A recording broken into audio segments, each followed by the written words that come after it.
Bonjour, bonjour, j'espère que vous allez bien. Aujourd'hui, nous parlons des motifs de refus d'un permis d'études.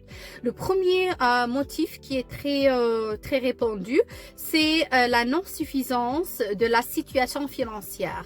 Ça veut dire que, par exemple, pour mener une année d'études au Canada, une année universitaire par exemple, on parle des frais scolaires qui varient entre 20 et 30 000 selon la province. Donc, l'étudiant, en plus de ces frais de scolarité, il y a des frais qu'on appelle subsistance. Il y a aussi les frais qui sont liés aux imprévus, les assurances, etc. Donc, si on a, par exemple, accumulé les frais de l'année de scolarité, il faut additionner tous ces frais. Il faut mettre le montant qui se trouve dans notre compte bancaire. Il faut que absolument qui couvre tout l'ensemble des frais. Donc ça, c'est la non-suffisance de la situation financière. La deuxième chose, c'est que la provenance de l'argent, il n'est pas du tout clair. C'est-à-dire, d'où vient l'argent de notre garant ou d'où vient l'argent qui est dans notre compte. Par exemple, si on a un étudiant qui est autonome, qui est déjà sur le marché d'emploi et c'est lui-même qui finance ses études.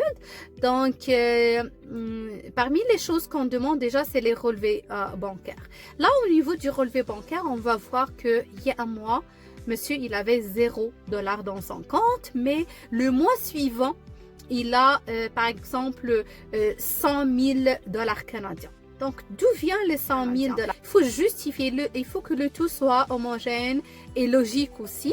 Parce que si monsieur, par exemple, il gagne, je sais pas moi, 40 000 par année. Donc, les 100 000 d'où vient? Est-ce que c'est des épargnes? Est-ce qu'il a hérité de l'argent? Il faut que la provenance de l'argent soit démontrée et soit logique et soit très claire. Ça, c'est le premier motif. Le deuxième motif, on parle d'un garant. Surtout les gens qui choisissent le programme de permis d'études régulier. Ce programme nécessite vraiment la présence d'un garant. Le garant, c'est quelqu'un de notre famille proche qui va soutenir nos études financièrement.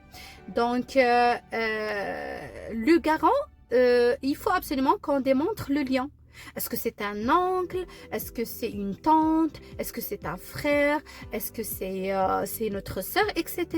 Comment on doit démontrer? C'est qu'on doit inclure parmi les documents l'acte de naissance ou bien le livret familial qui démontre qu'on a le même nom de famille, etc. Donc, le garant, la relation entre l'étudiant et le garant doit être clairement démontrée. Le troisième motif, c'est le projet d'études qui n'est pas homogène, le projet d'études qui n'est pas vraiment clair, ou bien il y a une contradiction, ou bien qui n'est pas vraiment, qui est un petit peu ambigu. Par exemple, moi, je viens du Maroc, j'ai déjà eu des études en médecine au Maroc, mais quand je décide de venir au Canada, je décide de faire l'hôtellerie. Ou bien, ici aussi, on parle de dégradation de niveau. Par exemple, j'ai un master au Maroc et je viens au Canada pour étudier, pour faire juste un DEP. Donc, il faut que le projet d'études soit un projet qui est bien clair. On doit parler dans ce projet de ce qu'on a, de nos études, notre parcours académique et professionnel au Maroc et pourquoi on a choisi, par exemple, cette branche ou ce programme au Canada. Donc, ça, c'est les 3 points. Il y a bien sûr d'autres motifs de refus.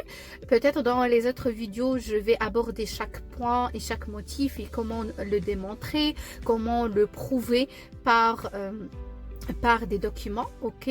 Et si jamais vous avez aussi de la misère, comment présenter une demande de permis d'études, n'oubliez pas que ça fait partie aussi de nos services et qu'actuellement aussi on a une réduction de 50% de nos tarifs.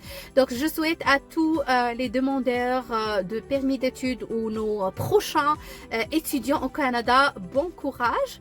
Et vous me dites aussi si vous voulez dans les commentaires, est-ce que vous avez déjà eu un motif de une demande de refuser? C'était quoi votre motif ou la raison de votre refus? Merci, bon courage, bye bye.